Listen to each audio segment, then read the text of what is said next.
All right.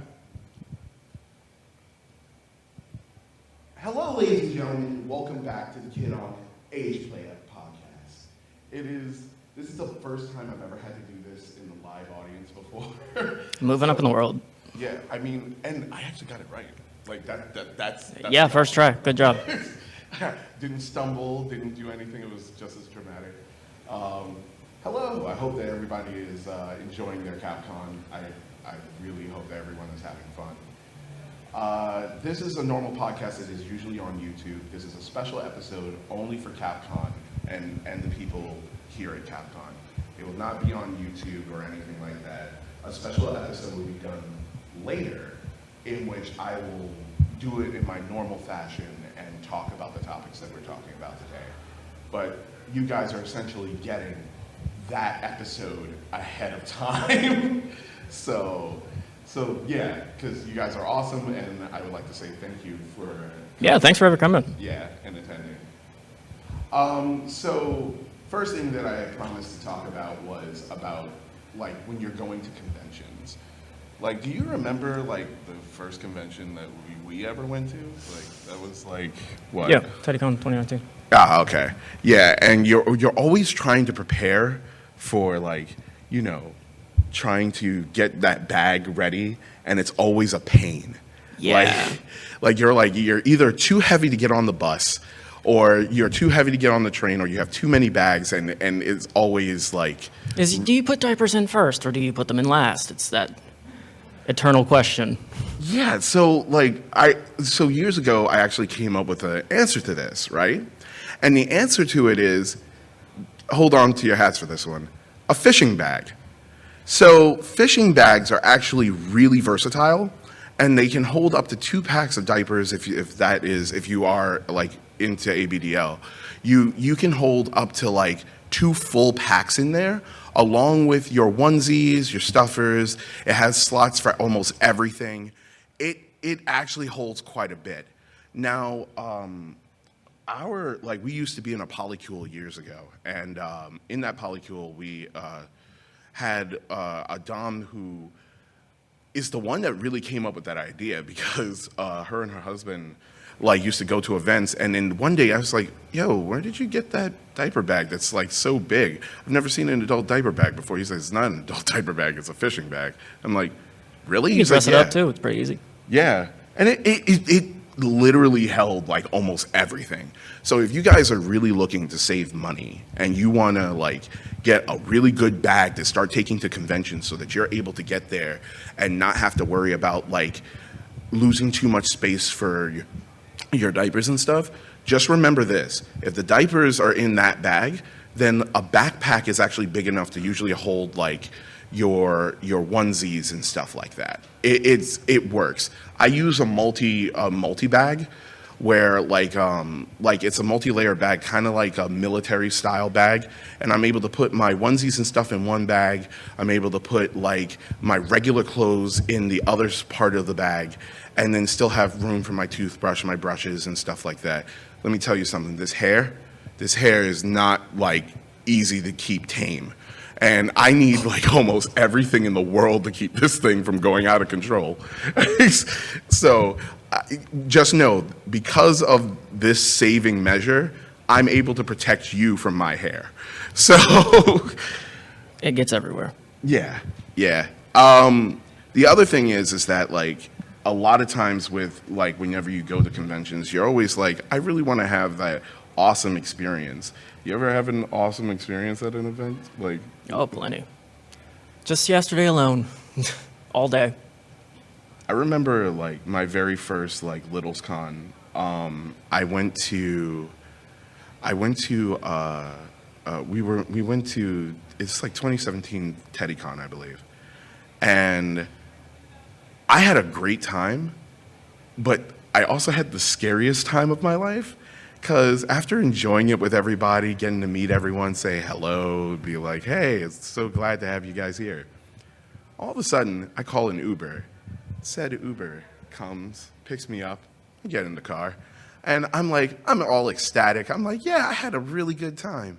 And I go, hey, how are you? He goes, yeah, I'm good. As we take off, I start to notice that the car is accelerating and the driver is no longer speaking. At first, I thought he was just focused. No, my driver fell asleep. And now the car is speeding down the highway or down the road from the hotel at increasing speeds of, we went from 25 to 30 to 35 to 45. And I'm like, and I start hearing a cop car. And I was like, where's that coming from? I don't see anybody else on this road. I says, man, we're going to get there fast if he's going to drive like this. I mean, there's nobody else here. All of a sudden, I'm looking for this cop car because it's getting louder and louder. That means this dude is, wherever this cop car is, it's coming. And I'm like, okay, where is it? And I look at the highway and I see them coming off the highway. I'm like, hey, dude, you might want to slow down. Hey, dude, you might want to slow down. Hey, dude, you might want to slow down, huh? And this guy wakes up and hits the brake. The cop car, I could not make this up. Hold on. Comes off of the highway and curves right in front of us. So now we are stopped, directly looking at each other. And I'm freaking out because, oh boy, we're gonna get arrested for this. This officer looks at us, shakes his head, turns around, and goes down the road because there was an emergency down the road. And they had to go to that. And the guy goes, oh, man. Oh, well, I'm awake now. I don't think that's what you want to say to somebody. You just had this harrowing experience. I don't think you want to say that to somebody. So casual. Yeah, he's just like, I'm okay. Yeah. And then he goes, I'm really sorry about that. I've been working like 16 hours. I was like, dude, listen, I have enough money to get you a room here at this hotel if that's what you need. Like, I'll get you a room, like, just go to bed because you obviously are, like, this is unsafe. Like, how long have you been? He had been working 16 hours. Yeah. And then decided that he was going to do the final 4 hours on doing Uber. And I was like, I understand that you need the money, but, like, that you're putting people's lives in danger. Don't do that. How down bad was he? No. I was nice enough to give the guy a tip, even though, but I told him, even like, though you almost died. Yeah. I was like, hey, listen, just turn off your computer and go home, or if you need to, I can get you a room. And he was actually like, yo, thank you, I'm really sorry about this, and he leaves. As soon as I went to that room, I was like, well, it's a damn good thing I'm wearing diapers, because I'm pretty sure I would have had to pay for detailing if that was not the case. Full blowout. Yeah, oh God, that was an experience. Before I forget, I know that some of you are probably looking at this and wondering, like, why is there a title on the table? Just to let you guys know, as kid, I was the one that won the TeddyCon talent show back in 2019. The very first and last. No, it was like that wasn't the first, because they did it before. No, they did the talent show like 2 times before. It's just that was the last one, but then I guess they called it, like, they said it was like the first official something. I don't know why they gave it a first of anything, but I do remember that, like, after I won, they gave me a trophy and a free ticket, and as you guys know, that con is not happening anymore. Now defunct. So I am the last champion and the absolute last champion. So we decided to turn that trophy into this title, and I would love to put it on the line, but I can't because there's no way to actually do so. But I've been carrying this around because I like to let everybody know who's the champion around here. Yeah. Ah, yes, because your head isn't big enough. Nope. Yeah, it could eclipse this building, I'm sure. Yeah. No, not until I can't fit in my own house. No, you don't fit through the front door. I mean, we have to, like, carry it sideways. I have to deflate it a little. It's like a couch. Yeah. Oh, wait, scoot it this way. Okay, but that was just a little icebreaker just to get you guys, like, in the mood for this. So today we're going to actually start talking about something serious and really awesome.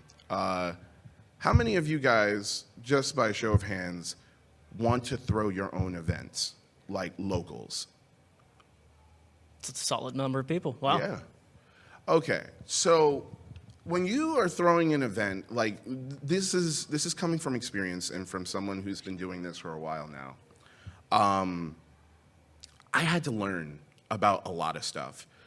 And I didn't succeed on my first try. And I'm going to give you the history of that. When I first started, this is long before you and I knew each other. I actually was a part of the Pittsburgh Adult Babies Club. I had created this group because I had had a falling out with the way that the community in Pittsburgh was being run. And I wanted to help like ABDLs feel more included in the community, because at the time, it's amazing that like in 10 years, like it is a vastly different place. How many of you were in the community 10 years ago? Like actually like going to events? Okay. Wow, just one. No, there was two at least. Two? Yeah, because you raised your hand, I believe, right? Ah, okay. Okay. These lights are a little blinding. But yeah, back in those days, like those events, like it was when you were in ABDL, it was real hard to really chat or talk to anybody, because there was always a negative connotation associated with ABDL, and the community had not come to fully accept ABDLs yet. Like if you were into DDLG, it was a lot more acceptable for that than it was for ABDL. And for a long time, it was like this, up until about maybe 7-8 years ago, where the tide started changing. We started like getting more acceptance and more feel in the community. And I can truly give you an example. In New York City, my first time ever being a part of the community in New York, funny enough, I lived in New York all of my life. I lived right there in Brooklyn, grew up right there in Park Slope near Prospect Park, and I was not a part of the community. When I left here, I was 20. I went to Pittsburgh. I went to school there, and then I decided to stay because after I joined the community, I felt like I had a family. I felt like I had made a lot of friends. However, even though I've made said friends, I still felt like whenever I met new people in the community, I wasn't quite accepted. There was never that feeling where you felt like camaraderie amongst the entire community as it was amongst a small group of people that you did know. When I went to New York for the first time to be a part of the community there, holy crap, I was really shocked on how people were responding. And like people walked up to me and was like, "Oh, you're an AB." I'm like, "Yeah." They're like, "That's so awesome. Like, I think that's really like amazing that like you are so freely about coming out here and enjoying yourself at this event." And I'm like, "What the hell is going on?" I was like, that is not the response I was expecting. And the more that I talked to people, the more that I felt more accepted. And I was like, this is how it's supposed to be. And I think that I'm weirded out at the fact that I've never felt this until now. And after experiencing that and after going to so many events, I realized there's more to this and there's more ways to get people involved. So why don't we start doing that? So we started aiming like, I joined a community group and worked with them for a long time until the pandemic hit. That kind of wiped that out. And I used my experience from what I learned there to help with a new group that I formed with a friend of mine who happens to be in the audience. However, I wanted to do something different. I didn't want it to be your normal run-in-the-mill munch. How many times have you guys, and I want you guys to be honest, how many times have you been to a munch and it felt like you were in a fishbowl? When I say that, I mean, you all are there to meet other people at this restaurant, right? But you're sitting in this collective group having these conversations and everyone else is there and you're worried that someone else is listening to your conversation. That's the fishbowl effect. It sucks. Zero privacy. Yeah. Years ago, we used to have Munches at Panera Bread. And you want to talk about fish bowls? There was glass on that door. And like there were windows and it was see-through. So it's like kind of like a business meeting room. And you have all these people in casual little wear, all being stared at by all these people who are ordering their food, trying to figure out what's going on. And like there was another time we had it at a restaurant years later, like years and years later, we had it at a restaurant. And I kid you not, this is probably the funniest thing I've ever had happen to me. My group was run out by a Bible study.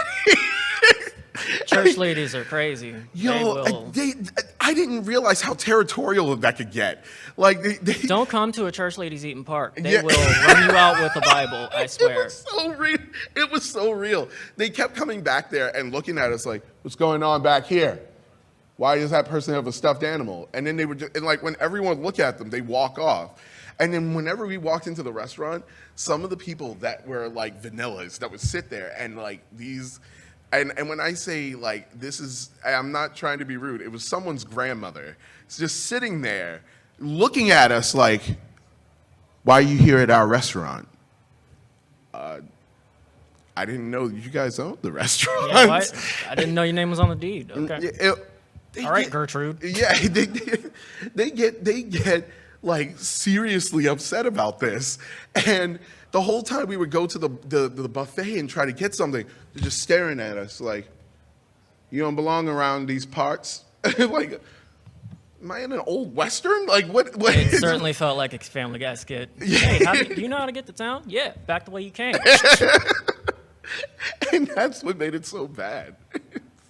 Yeah. But like we ended up getting run out of there and we had to try to figure out another place to go. And I came up with the idea of why not just find a place to rent and have the bunch there, and you can like save money even though like people can come in for free, enjoy some snacks, bring some little like coloring books, toys, or something. Enjoy themselves and make those connections, because that is what Munches are supposed to be about.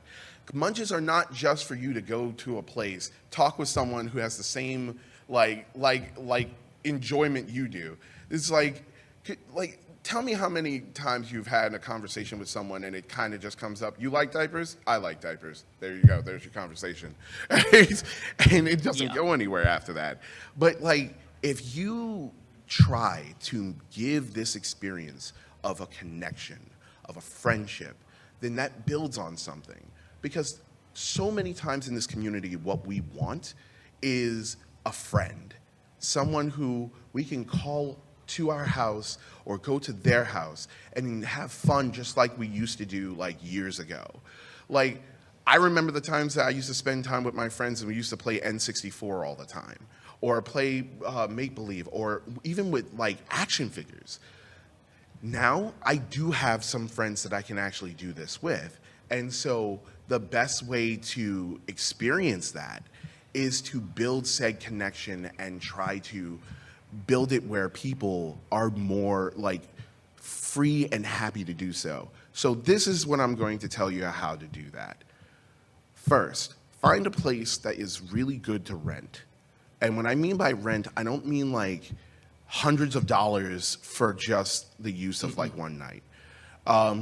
Some places are kink friendly. It's not easy to find, but like in the cases of like for our group, for Page, which is the Pittsburgh Ageplay gatherings and events, we have ours at a place called PERSAD. PERSAD is a medical center and health center for LGBT youth. So, and they have like food banks, and they have clothes for young people who are like kicked out of their home for like if their parents found out they were gay or trans or anything like that. They try their best to help those people. So I'm so proud to be able to work with them, because I usually go out and get food and like help them pack foods and stuff like that. So I went to them and I was like, hey, can I use like a room here? Like just like how much would it be? For 4 hours, I paid $60. So this is what makes it good for all of you, is because like $60 is a drop in the bucket in some cases, but for some others it might be a little bit. It might be a bit pricey. Yeah. So try to work out, I would say, through like kink-friendly places, try to work out a deal. Or if you can't do that, there is alternatives, right? Like, even though the Eaton Park didn't work out for us, that does not mean it will not work out for you. Those places are really good for munches, and I'll explain because they usually have a private room. Those private rooms are usually really good in order to chat and everything, but sometimes that's not the ideal spot. So this is why I say try to use a private place that you can actually have. Snacks, keep it cheap. Like, when I say snacks, I'm not talking about bringing in a pizza. Go to Aldi's, get some goldfish, get like graham crackers, animal crackers, stuff like that. That brings in people. And it's cheap on you if you're throwing the event, and it makes it easier for you to have something there, like sodas at Aldi's. And I keep telling people, go to Aldi's because it's way cheaper and it keeps your price down. After you get to those places, go to, like, you bring that stuff in, get coloring books. Dollar stores are beautiful. Just go there and get, like, activity books. I'll tell you what to focus on. Get your random Crayola one that's like $3. Make sure you get an Avengers. Make sure that you get Strawberry Shortcake or Barbie and stuff like that. Try to have genres of stuff that's fun for people to enjoy, where they can sit down, color, enjoy, and have this conversation. The other thing I would actually say is that when you're trying to do play parties are important. So play parties allow you to have the experience of being able to be freely little around everyone, right? And it allows you to wear what you want and be able to make that said connection.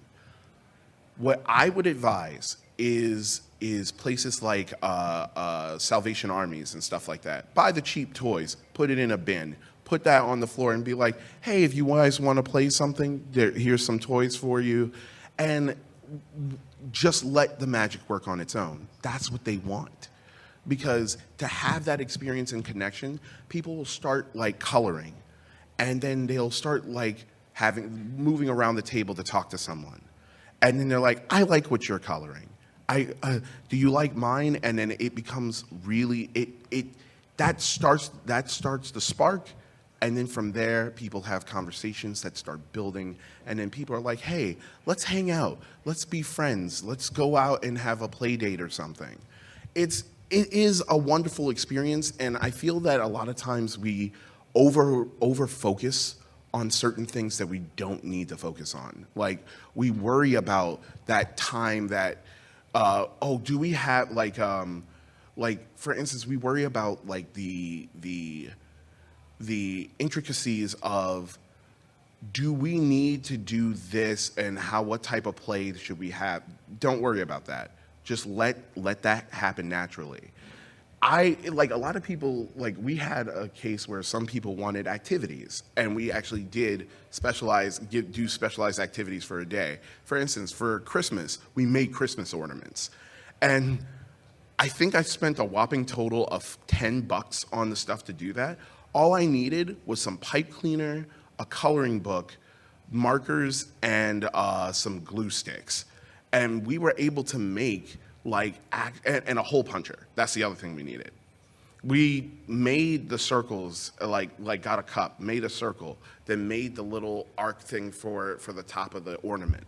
Used a hole puncher to punch that out, cut out the coloring picture using the same cup, and you could get whatever framing you wanted for that picture, and then you glued it onto the little ornament ball, and then we put a rope through it. Easy as pie. You don't have to make it too. You don't have to make it too hard or anything like that. It's just simple things like that are fun. Simple will always get you way farther than super complex. Yeah. Because I know you've been busy, and Yeah. I know, because like I think I've had you for a whopping total of like maybe 2 events because of the fact that you've been so busy. Nurse. So, yeah. So yeah, it's small things like that. Like, and then when you're having those conversations, like you'll be surprised on how people just naturally move around the table, that they naturally enjoy like the fact that they're able to make that connection with a friend. That's always the most important part. So, I want to see if you guys have any questions. Like, so what can I answer for you as far as that goes? Yeah. So with kink-friendly places, I would say work through your local community. Like that actually is probably the best way. That's probably the best way you can do it. Yeah, I did mine by word of mouth. And you'll be surprised, a lot of people are willing to share where they are able to hold their munches or they're able to hold their events. Like that, like it just so happened I lucked out because my roommate works for that company. So I was able to like talk to him and he was able to give me a heads up on this. But it like talk to your community because people do share where they hold their events. Like People talk. Yeah. They do. yeah, even in some cases, like you'll like let's say like maybe there's a rope event play, like a group that meets for rope, does rope play, and they have like a private studio that they work with. You can talk to them and ask them, hey, could I use your studio for this type of an event? And give them like what the basis of the event would be. And it works. It really works because people are willing to work with you to try to make money. Now, not all the time do they not in some cases they want to try to get the idea of more people wanting to use that space so they can rent it out. So that also like it's a win-win for them and it's a win-win for you. Don't let things get too outrageous is one of the other things I'll add to that. Don't let your pricing get outrageous. And what I mean by that is if someone is like, oh yeah, I'll charge you like $130 for the space and then like 20 for the extra, you don't need that. That's already exceeding what you need to do. What you need to do is to try to keep it at a very low price or do it in a way that you could split the fee with them, like the door money. For play parties, to get people to come in originally, try to, I would say like $20 is the standard usually, right? If you want to get people to come in to experience it first and then raise the money up a little bit later, I say As the years go on and success builds, then you can increase. I started at $15 because the group that I originally worked with did 20. I didn't want to do 20. I was like, 15 should be good. People are going to be like, hey, this is way cheaper than some of the other events I go to. So they come in, they pay their $15. That money is then used to pay for the munches. So I split the door fee, excuse me. I split the door fee with the space that I was using. And then like the money that I have from that is then used for the munches. And then it keeps cycling. So every party pays for every munch, and every munch pays for every party. So, and it just keeps going back like that. So I'm not losing money on anything outside of like chips, soda, stuff like that. So yeah. One of the actually I'll do this. I know for a fact you two have been to my events before. If you don't mind, give them an example of something that you really enjoyed, if you don't mind me asking. Yeah.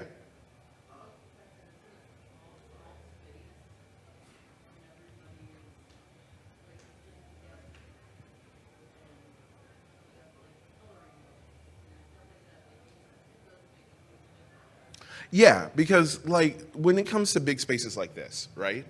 You can have fun, but sometimes that's overwhelming for some people. So you want to have a smaller space because then with that condensed space, people are able to move from here to here And sometimes they'll hear like something that is like something that's fun to them, like random littles couple talking about Transformers. Another member, another person there is like, I like Transformers too. Did you ever see this? And then it branches out from that. So that actually does work. With the space that we use, it's enough space for everybody, but we have enough space to have like a little play area. So if you want to play with toys, you can go right there and play with toys. I have a little bit more leeway because I'm like using the place after hours, so people can wear diapers and wear onesies and stuff like that and really get into little space. That's why I'm saying, like, try talking to like the rope groups or the different BDSM groups that are friendly to littles and stuff like that. It really does help because the community tries to help each other. It's not that case everywhere. I can guarantee you that sometimes you're going to run into people who straight up It's are not just always like, going to be easy. yeah, they will be contrarian all the way. But the best way to do it is to build friendships and connections with people that actually have like that know-it-all and know-how, or even with those people that have a space. I ended up with the space for the play party by going to another party and someone hearing me talk about wanting to throw something. And they were like, yeah, I have a friend that actually has this space and they want to rent it out. There we go. And from there, it built right from there. Does anyone else have a question? Yes. So, okay. Now, getting the word out is not easy. One would say social media is probably the best important tool you'll have, but that won't always work because not everyone will be on that. Social media, word of mouth. And so let me ask you a question. And this is just an all-out question. I want to see a show of hands here. How many of you think social media is the most important one out of the two? Okay, we got 2 people. Oh, 3. Okay. Or 4. Okay. How many of you think word of mouth is the most important one? Yeah, that'll do it. Absolutely. Yes, it is word of mouth. Because word of mouth is how you build friendships and talk to people at events. And remember what I said about the importance of building a connection? That's part of it.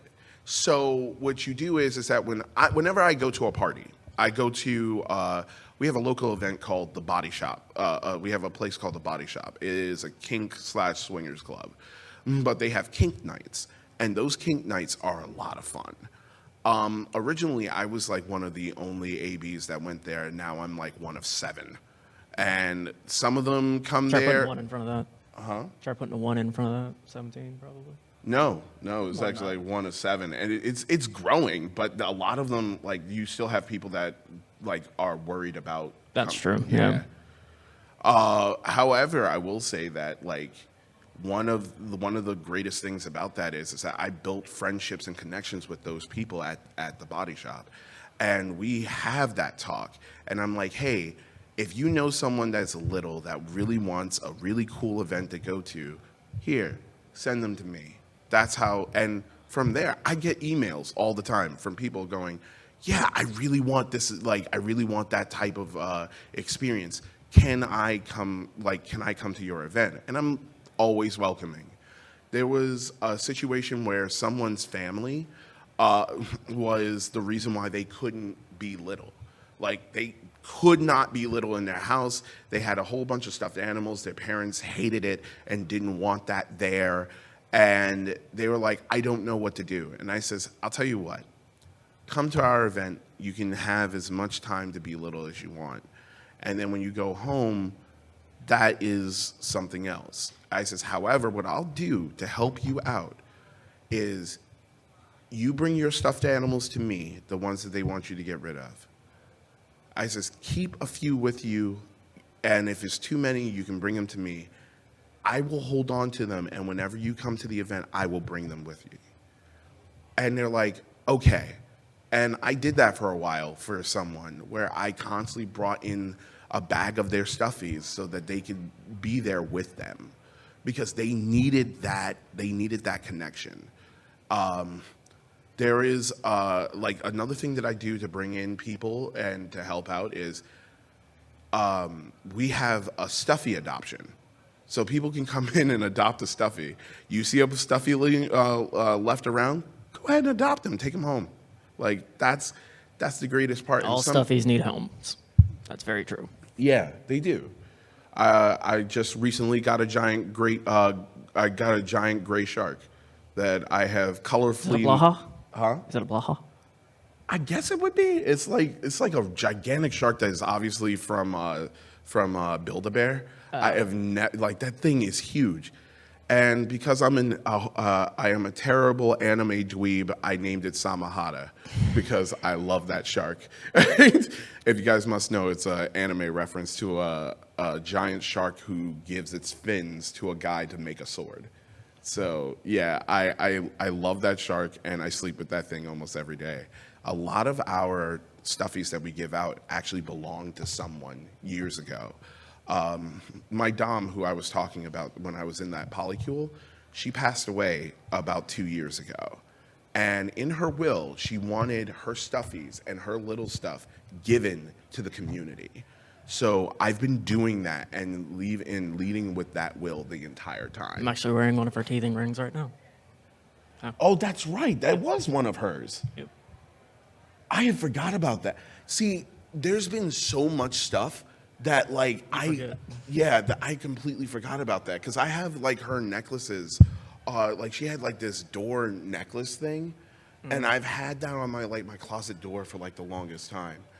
Man, it's weird not having her around. So yeah, it's a little strange.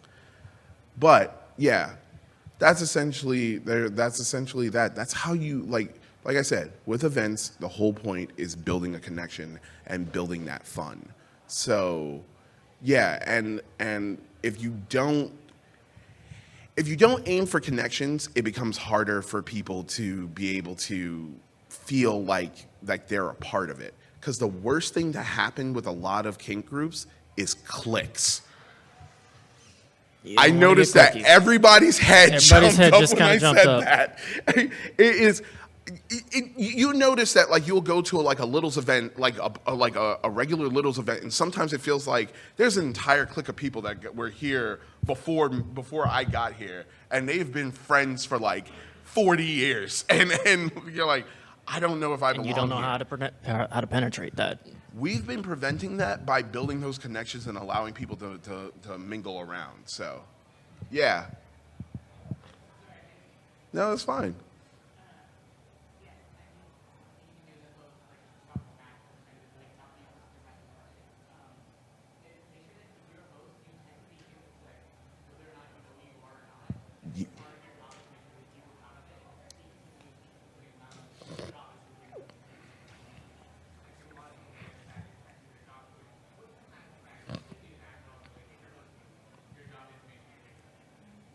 Absolutely. Yeah, because like a lot of times you like even as a normal person, that's one thing that's important too. Do not just mingle with one group of people while you're at your event. Go around, talk to everybody, let them know that like they can come to you and have that conversation about anything they want to, and like be involved. Like let them feel like they are a part of it. Because that is the point. And like one of the things that happens is a lot of times is that when we go to our own events, we stick to our friends immediately. Like we go to the people that we see all the time that we feel comfortable with. And that's why like what I do as a host is I'll sit with you, then move to the next group, then move to that group, then come over here, then cycle around backwards and forward around this table. Keep moving as much as possible and trying to make sure that everyone is comfortable. That's what we do. And that's how you stop the clickiness, how you stop the immense groupthink that one is more important than the other and stuff like that. Let people feel involved. That's what you do. Another thing too is that we try to what I always try to do is to try to keep conversations to as happy as possible. That's what I would say. So one of the main rules that I do for mine is I usually tell people no political conversation. Because that builds tensions more than you need to, and that's not what anybody is there for. So Just because we're all in diapers does not mean we all vote the same. yeah, Let's just... and it's not necessary for like everyone to have groupthink, but it is good for like people to be able to know that they are that they can be friends even beyond that. I mean, that doesn't work all the time, but it is something, because that's like, we're not here to build walls, we're here to build friendships. That's the way I always put it. Any other questions? Yes.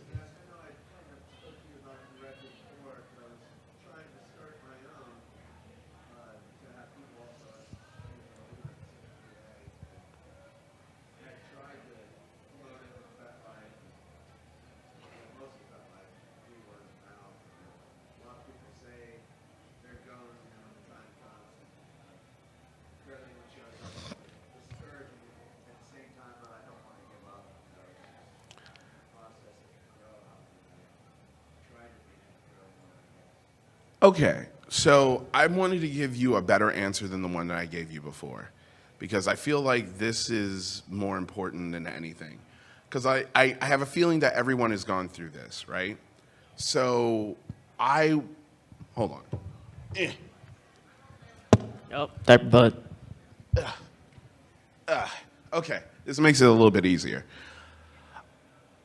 When I first started as doing this, like doing my own events, I originally started with Pittsburgh Adult Babies Club.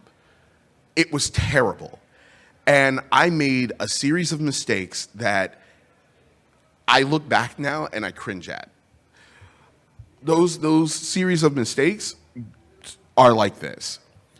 When I wrote the description, I made it seem like the only place that anyone could be and the only place that anyone who is an adult baby could be is right there at this club.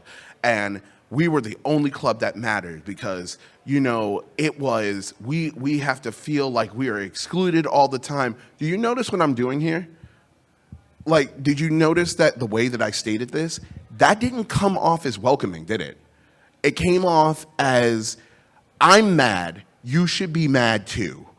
And that was not the way that I should have did that. And over time, I actually realized what I was doing wrong. So when the first thing I'm going to tell you is never feel discouraged, because it never works the first time, ever. Second, when you write the descriptions for your groups, always reread it, rework it, do it multiple freaking times, because each and every time it gets a little bit better. When you write your description, make sure that it allows people to understand that this is a fun, safe environment that is always great, it's always going to be fun, and that you are working hard to make sure that their experience is the absolute best one. Next, third, because the third one is more important than anything. The reason why you get people that actually say maybe coming and then never show up, or they say that they are coming and never show up, is a lot of people forget.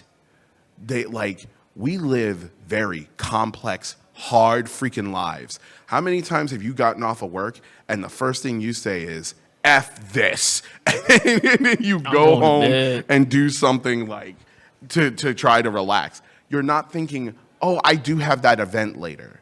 So the best way to do it is to constantly advertise through different types of media. So my advice is try Instagram. Like, create an Instagram that doesn't have to use your face or anything like that. You can just make one for your group. And from there, you can advertise from your group and have it listed as your group. Private that account as well, and follow like other people around, like that are maybe on Instagram. Twitter is 50-50. It's kind of going up in flames. Yeah, it kind of is, but it's that experience that's a little bit different, because you can build those friendships and stuff like that, And you'll be surprised. You will meet people that are from your area that you had no idea lived in your area. And but you also build rapport and friendships through that as well. So getting to know people and responding to their posts, you could respond with something. I always respond with positivity because positivity is what people online lack a lot of times. Like they don't have that post that gives that positivity. Give that positivity. Talk to people at your local events and be like, hey, I'm doing this this week. You should stop by. And even with people who are not a part of the Littles community, I invite them because I also let them know, hey, if you have a friend, you can see what it's like, and then you can experience it, and then you could tell them, and they'll come in. And it's always that welcoming experience and feel that you're trying to give. Charisma, not everyone has, but you can still do it and still be friendly. It could be casual conversation. It can be anything. The other thing I tell people, don't get frustrated. It happens with everything. The best line to ever understand about running your own event, Rome was not built in a day. And the longer that you take to build Rome, the finer, stronger, and a stronger foundation is had, and the way the strength of Rome is the greatest thing that you've ever seen, because of the fact that you are building it on this, like, you're building it on a pillar of trust. Because the other thing I want to tell people too is when it comes to your name in this community, your name is everything. This is why I tell people, keep your name clean and do as much as you can to help out the community, as much as you would do for anything else. If there is a local community or a meetup, go there, talk to people, get the word moving. It takes time, and over time you will build something better. Like, it will get better. It's never easy on the first go. Like when Adult Baby Club first started, there was only 32 people. And it was like that for like 4 years. Now, it's like, I think like 325 or something like that. And like, I've never even met all these people, but a lot of them come, like some people do show up to my current events that I do at Page. Some people don't. But there are always people checking, and there's always people asking, hey, what about this? Like, is this a good group to go to? And they'll ask other people about it too. So, yeah, it's easy. I take that back. It's not easy, but it takes time. And with time and patience, it will happen. So, yeah, that was a good question, and I hope that helps. Anybody else have a question? Yes.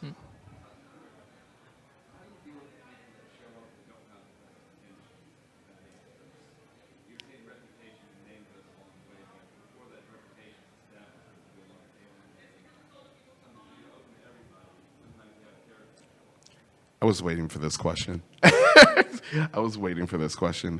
When it comes to that specifically, keep mental notes.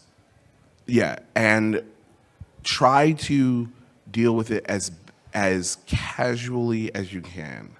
So pull that person to the side, like a little, and be like, "Hey, could you calm it down just a little bit? Like, I don't want everybody to feel uneasy or something like that." Or you'll be like, "Hey, some of the things you said are a little inappropriate. Could you like not?" If they start to disrespect you, and I mean like not care, because I've had that issue happen to me before, where someone came in, I asked them not to do something, and they did it anyway. And this is way before you guys ever came to an event. This is a different situation.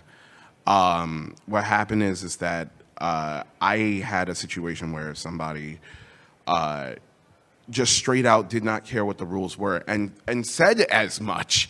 And I had to put my foot down. It was a little bit heavy, but I had to say, hey, listen, as much as I says, as much as I don't want to do this, listen, it's either you calm this down and stop, or I'll have to ban you. That's just the way it was. And and the last thing you want to have to do is to bring down Thor's hammer and ban them from the event. But that happens.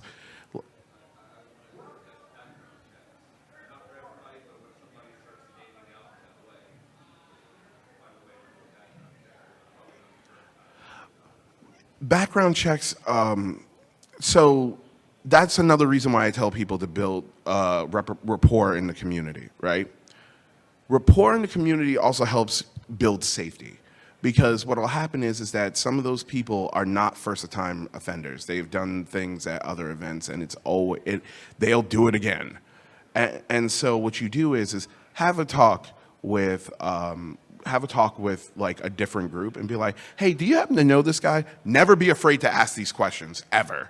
Like, hey, I see this person's in your group. Do you know this person? Like, could you like give me a heads up if there's like an issue or something? Or did you ever have any issues with them? Or do you know this person? And they'll usually be like, no, I don't know this person. Or they'll be like, oh yeah, I know that person. And when you get that, oh yeah, that's not the macho man. That's not the good one. No, that's not that. That's no, this person's a problem. Get the hell out of here. Do not pass go. Do not collect $200. Yeah. Avoid at all costs. Yeah, and it's oh god, that is We've had that a couple of times where. Yeah. Quick thing. There's a person that I had to ban from my group, as they were a huge problem, because I had members of my group ahead of time give me a heads up. They had to deal with something that was pretty awful. This person went to a party. They went to a party, and I hope you guys are listening to this, because this is wild. The person went to a party. And while at said party was like, yeah, this is a real great experience. We're having so much fun. And then the person goes, want to see me make some trouble? And then actually starts yelling how they were underage. Said that they had lied on their to get in there. The people running the party said, what? And threw this person out, as they proceeded to say that they didn't lie and that it was just a joke. Yeah, no, that's not funny. That's not. And yeah, the same person had threatened to dox someone to their parents before, and I had known about a lot of this because I spend a lot of time online. So like, I see posts on different boards. That's another thing too. Check different boards. Different boards have like conversations that you might never even suspect is a situation. So yeah, because as I said before, it's part of the job is being Batman, and where you're doing those experiences and trying to make sure that everybody is safe. Any other questions? Okay, well, I hope that this was informative for everybody, and I hope that like you guys actually were able to get the ideas of running an event on your own, because like it's not easy, and I understand that like not everybody has the money to do this, not everybody, and I 100% get that, but you have to work with what you have.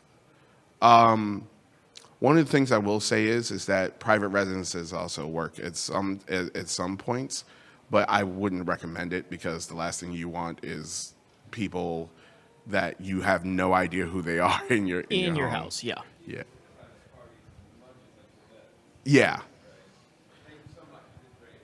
Thank you. Thank you.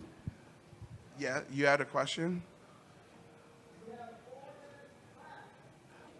All right. Thank you so much for showing up today for this special episode of the Kid Ankh Ageplay podcast. By the way, just to let you guys know, I am on YouTube. I'm on YouTube, Instagram, Twitter, and we talk about a whole bunch of different things. And like sometimes we cover like current events that are happening in the community to like how certain like conversations online. I even cover like people's like sometimes I cover like articles from like FetLife and stuff like that. So it's always a great fun event. All right. Yeah. I think we did pretty good. Yeah. So yeah. Well, thank you so much everyone for joining us. I hope to see you guys again, and I'll be seeing you guys around the party. Take it easy, everyone. Oh, by the way, all of you guys at the Capcon staff over here, you guys are awesome. I really appreciate all the good work that you guys do. Thank you. Thank you for having me.